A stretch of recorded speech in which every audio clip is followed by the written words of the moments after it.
কেমন আছো বন্ধুরা? জয়ন্তী 99 কিচেনে চলে এসেছি নতুন রেসিপি নিয়ে। তো নতুন রেসিপি পনির পকোড়া। তো কিভাবে বানাচ্ছি চলো দেখে নেওয়া যাক। কড়াই বসিয়ে দিলাম, তো তেলও আমি দিয়ে দেবো। তেলটা গরম হতে থাকবে। আমার তেলটা গরম হচ্ছে, ততক্ষণে আমি বেসনটা গুলে নেবো। তেলটা গরম হচ্ছে, বেসনের মধ্যে এবার আমি দিয়ে দেবো স্বাদ মতো নুন, স্বাদ মতো লঙ্কা গুঁড়ো। খেতে খুব সুন্দর লাগবে বলে আমি অল্প একটু কালো জিরে মিশাচ্ছি। এবার আমি বেসনটা গুলে নেব। তো অল্প অল্প করে জল দেব, আমি জল দিয়ে মেখে নেব। তো ঠিক মাখবো অল্প অল্প করে জল দিয়ে। একবারে বেসন মাখলে হয়ে যাবে, নরম হয়ে যাবে, সেই জন্য পাতলা হয়ে যাবে। তো আমি অল্প অল্প করে জল দিচ্ছি।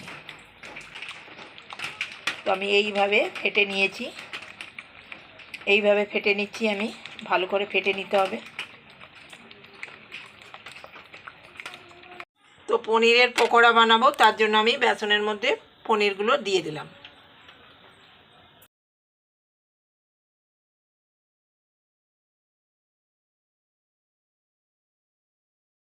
এবার আমি পনিরের পকোড়াগুলো ভেজে নেব।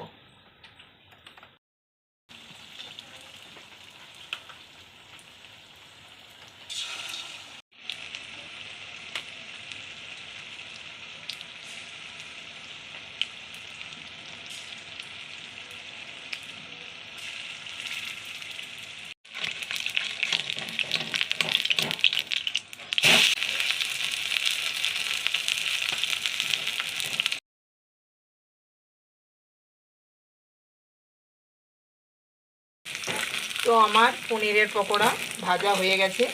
তো এবার আমি নামিয়ে নেব।